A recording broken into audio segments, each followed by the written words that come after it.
გუშინ მაგალითად 21 წლის სრულიად უწყინარი პატიოსანი ნათელი სპექტაკლი უდანაშაულო ახალგაზრდა დაიჭირეს და 20 წელიწადნახევარი მიუსაჯეს.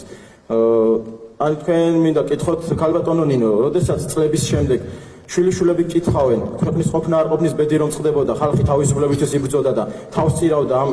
ამისთვის, შენს სად იყავი მაშინო, რას უპასუხებ? ხელს უშლიდი ამაშიო და სამშობლოს მომავლისთვის და კეთილდღეობისთვის მებრძოლ ახალგაზრდებს ციხეში უშვებდიო? არა უშავს, ადრე თუ გვიან მათი აქედან გავა და თავაწეული გააღებს ციხის კარებს. და აი თქვენ რომ გაგასამართლებენ და აუცილებლად გაგასამართლებენ გუშინდელი და არა მარტო გუშინდელი გადაწყვეტილებების გამო თქვენ არავინ დაგაფასებთ ასე თქვენთვის არავინ დაღვრის ხელებს თქვენთვის არავინ გააფსებს სასამართლოს ეზოებს და თქვენზე არავის აუჩუქდება გული და არ გეგონოთ რომ არ მოგეკითხებათ იმ უკანონობის გამო რასაც გადაწყვეტთან რაც გადაგიწყვეტიათ ეხლა სხვა საკითხი და მათეს მინდა უთხრა რომ ძალიან მაგარი ბიჭი ხარ ჩვენ აუცილებლად წამოვდგებით და ერთმანეთს წამოვაყენებთ და იმ გიტარაზეც აუცილებლად ერთად დაუკრავთ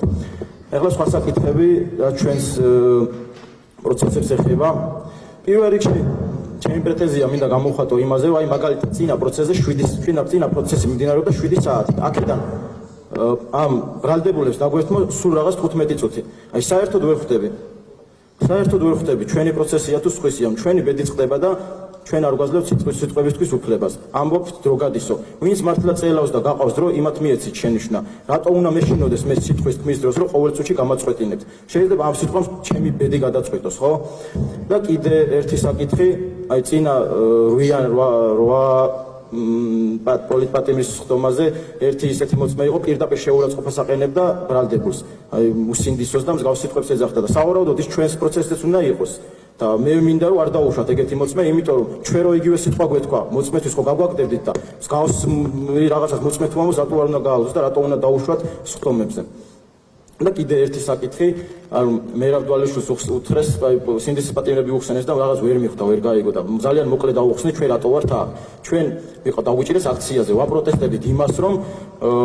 ევროპულ მომავალს ვითხოვდით და კობახიძემ თქვა რომ სანამ ოცნება იქნება ხელისუფლებაში ჩვენ ევროპასთან კავშირი და მოლაპარაკება არ გვექნებაო ჩვენ გვინდა რომ